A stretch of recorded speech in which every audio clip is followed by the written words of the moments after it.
नमस्ते recording club. मैं RC Sandeep. आज मकर संक्रांति के दिन आप सभी को मकर संक्रांति की हार्दिक शुभकामनाएं। और जो भी त्यौहार, लोहड़ी और भी बहुत सारे त्यौहार इन दिनों में आते हैं, तो उन सब की आपको हार्दिक शुभकामनाएं। आज 15 जनवरी 2024 हाजिर हूँ the story of recording club part 248 लेकर के। तो बात चल रही थी दोस्तों कि कुछ अनुभव ऐसे भी हुए 2019 में जिनसे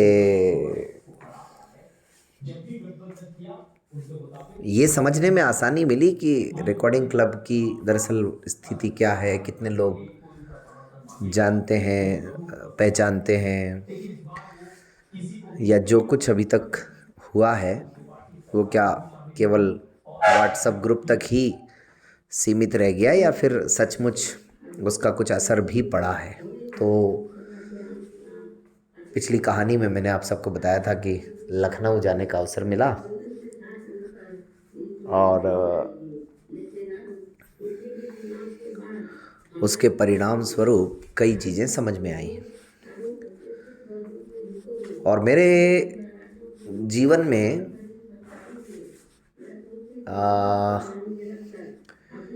क्रिकेट का बड़ा महत्वपूर्ण योगदान रहा है। तो इस क्रिकेट का ये अंतिम मेरा दौरा था। उसके बाद मैंने किसी टूर्नामेंट में भाग नहीं लिया और आप करीब करीब ये मान सकते हैं कि 2019 में जाकर के उसको छोड़ दिया। 2002 में जो सफ़र शुरू हुआ था राष्ट्रीय स्तर पर, वो राष्ट्रीय स्तर से अंतर्राष्ट्रीय तक भी पहुंचा और 2019 में मैंने लगभग 17 साल खेलने के बाद छोड़ दिया। हाँ, वैसे हाथ तो आज भी आजमा सकते हैं, ऐसी कोई दिक्कत नहीं है, लेकिन उसके बाद में अलग तरह की कहानियाँ रहीं। फिर कोरोना आ गया और वैसे भी व्यस्तताएं भी रही, तो खैर वो एक अलग बात है। लेकिन जब रिकॉर्डिंग क्लब को 2 वर्ष हुए थे 2018 में, तो 2 वर्ष होने पर हमने कवि सम्मेलन आयोजित किया था, आप सब जानते ही हैं। उससे पहले 2017 में एक सज्जन शिव शंकर उपाध्याय जी से मुलाकात हो गई थी पुष्कर के कार्यक्रम में, और उसके बाद में छिंदवाड़ा कवि सम्मेलन में मिलना हुआ। फिर उनको अजमेर में जब बुलाया तो उनको काफ़ी अच्छा लगा, और उसके बाद कहानी कुछ ऐसी बनती है कि उन्होंने भी फरवरी 2019 में मुझे बनारस आमंत्रित किया, और लखनऊ की ही तरह बनारस जाने की भी बड़ी पुरानी तमन्ना थी। वो उसका कारण ये है कि एक तो हनुमान प्रसाद पोद्दार अंध विद्यालय जो है, गीता प्रेस के मेरे ख्याल में संस्थापक रहे हैं हनुमान प्रसाद पोद्दार जी, और उन्हीं के नाम पर अंध विद्यालय है बनारस में। अच्छा, अभी पिछले कुछ सालों में तो इस अंध विद्यालय को लेकर के काफ़ी कुछ आंदोलन भी हुए, कई विवाद भी हुए। उस समय शायद उस आंदोलन की पता नहीं शुरुआत हो रही थी या हुआ नहीं था वो आंदोलन। तब तक तो काफ़ी कुछ अच्छा अच्छा ही था। और काशी विश्वनाथ, भगवान विश्वनाथ की भूमि तो है ही, BHU भी है, और गंगा मैया तो खैर है ही है। तो इच्छा थी, लेकिन कभी जाने का अवसर मिला नहीं था बनारस। और वसंत पंचमी पर कवि सम्मेलन होना था इसी अंध विद्यालय में, तो मैंने तुरंत हाँ कर दी, रिजर्वेशन भी करवा लिया और पहुंच गए बनारस।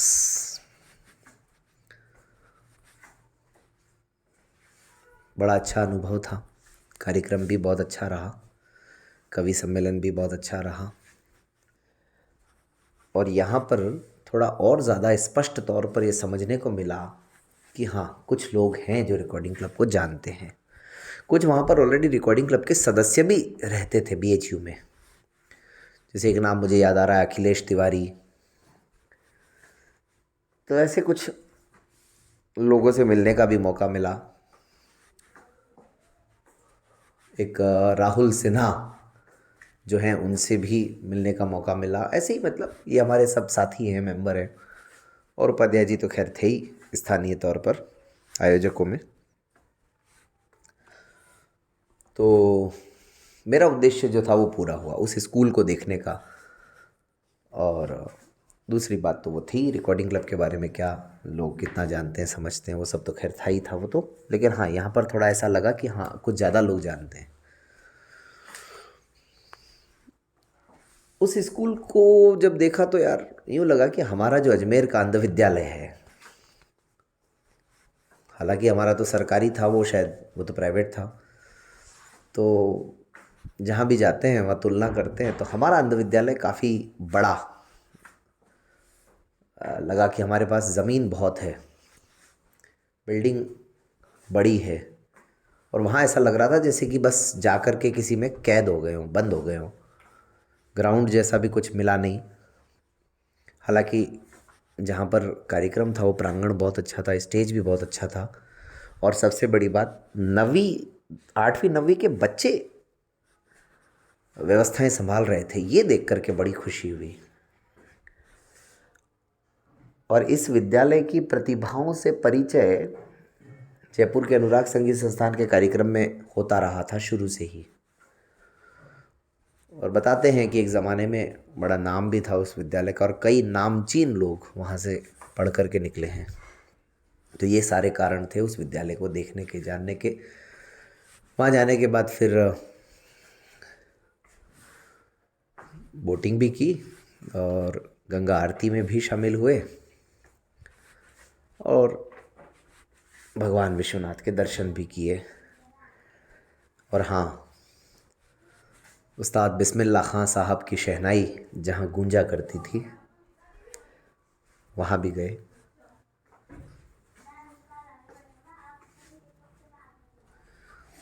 तो कुल मिलाकर के 10 फरवरी 2019 का वो दौरा बड़ा अच्छा। और मैंने अपने साथ में ले लिया भानु को ही साथ लेकर के मैं गया था, ताकि किसी तरह की असुविधा ना हो। और देखिए, जुनून क्या होता है, जितना मेरा खर्चा हो गया उसका आधा करीबन वहाँ पर काव्य पाठ करने के लिए दिया गया। लेकिन बावजूद इसके मुझे इस बात की चिंता नहीं थी, क्योंकि व्यवहार इम्पोर्टेंट है मेरे लिए। जज्बा, जुनून, ये चीज़ें ज़्यादा मायने रखती हैं। अभी लेटेस्ट 2023 का ही मैं उदाहरण दूं, खंडवा में गया था, तो जितना मिला उससे 4 गुना मैं खर्च करके आ गया क्योंकि मैं कार से गया था। तो ये बस एक जोश है, जुनून है और कुछ नहीं। इसीलिए जब जो काम अपने मन का हो, मन पसंद का कार्य हो, तो उसमें तो फिर कुछ देखा नहीं जाता है। तो ये 2019 की कुछ ऐसी घटनाएं रहीं जो बड़ी शानदार घटनाएं थी। 2019 का वो वर्ष था जब पहली बार हमने सहयोग राशि का आह्वान किया था। कुछ साथी ऐसे थे जो ग्रुप में जुड़े हुए थे, लेकिन वो छोड़ कर के जाने लगे कि भाई सहयोग राशि का क्या नाटक है ये। आज हालांकि उनको समझ में आता होगा कि रिकॉर्डिंग क्लब बेवजह नहीं मांगता था, और पहली बार ही सच में हमने आह्वान किया था सार्वजनिक तौर पर, खुले तौर पर। और सॉरी, कुछ ऐसे साथी थे, मुझे बहुत खुशी है इस बात की कि हालांकि मैं उनका नाम नहीं लूँगा, पता नहीं उन्हें अच्छा लगे या ना लगे, लेकिन उन्होंने ये कहा 2019 में फरवरी मार्च के आसपास वो जुड़े हमारे साथ। अगर वो कहानी सुनेंगे तो खुद ही समझ जाएंगे। देखो भाई, मुझे सहयोग राशि देने में कोई आपत्ति नहीं है, लेकिन अगर मुझे लगा कि तुम लोगों का काम है इस लायक, तो मैं सहयोग राशि दूंगा, अन्यथा नहीं दूंगा, और वो भी मैं अगले साल दूंगा। तो बड़ी खुशी हुई, इतना स्पष्ट तौर पर अगर कोई कहने वाला मिल जाए तो। और वाकई में उन्होंने 1 साल तक अध्ययन किया और 2020 से जो सहयोग राशि देने का सिलसिला प्रारंभ किया, 1200 रुपये वो देते हैं प्रति जनवरी में हर साल, तो वो आज तक बदस्तूर जारी है उनकी सहयोग राशि। यानी 2020, 21, 22, 23 और ये 24, 5 सालों से ये कमाया है दरअसल रिकॉर्डिंग क्लब ने। कुछ और कमाया हो ना कमाया हो, विश्वास। जो काम करते हैं वो सबके सामने है, कुछ छुपा हुआ नहीं है। और जिनको जो शिकायतें थी, मुझे लगता है उनके मन में तो वो शिकायतें दूर भी हो गई होंगी। हालांकि कई लोगों को मजबूरी में हो सकता है आलोचना करनी पड़ जाती हो, लेकिन अंदर से, दिल से वो जानते हैं कि हाँ, रिकॉर्डिंग क्लब कितना ढंग से काम कर रहा है। लेकिन खैर, उनको उनका काम करने देते हैं, अपन अपना काम करते हैं। और अब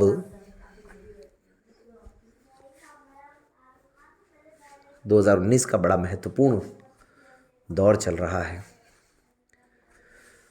और इस समय तक रिकॉर्डिंग क्लब का सारा कार्य, पहली बार जब से 2011 में शुरू हुआ था, तब से मेरे घर पर ही होता था। लगभग 8-9 साल करने के बाद परिस्थितियां ऐसी बनी कि अब रिकॉर्डिंग क्लब को घर से बाहर ले जाना था। और उसके लिए किस तरह मुसीबतों का सामना करना पड़ा, कौन कौन सी ऐसी घटनाएं रही जो आज भी मैं जब याद करता हूँ तो विश्वास नहीं होता है कि लोग ऐसे भी हो सकते हैं। और पिछले दिनों मैंने कहा ही था कि कुछ ऐसी परिस्थितियां बनी जिनसे ही रिकॉर्डिंग क्लब वास्तव में आज जिस राष्ट्रीय स्वरूप को लिए हुए है उसको देने में लाभ मिला। कभी कभी ब्लेसिंग्स इन डिस्गाइज भी हो जाता है ना। यानी हमें लगता है कि यार ये गलत हो रहा है काम, लेकिन उस गलती में ही कहीं ना कहीं अच्छाई छुपी होती है। और जो कुछ घटनाएं पिछले दिनों मैंने सुनाई थी, उन्हीं का नतीजा था कि आज रिकॉर्डिंग क्लब अपने एक बाकायदा एक ऑफिस में संचालित होता है, एक बिल्डिंग में संचालित होता है। और बातों ही बातों में दोस्तों, लगभग 4.5 साल हो गए। विश्वास नहीं था कि 4.5 महीने भी इसका किराया दे पाएंगे क्या हम। और उस पर भी तुर्रा ये कि बीच में कोरोना काल जैसा समय भी आया। लेकिन खैर, रिकॉर्डिंग क्लब के सम्मानित साथियों का प्यार और आशीर्वाद है तो फिर कहीं कोई डरने की बात ही नहीं है। लेकिन ये पूरी कहानी थी क्या, इसके लिए इंतज़ार कीजिए 249 का। आज इतना ही। Page 47.490 available. 1331. Home button. Back button. Selected. 1409. Record button.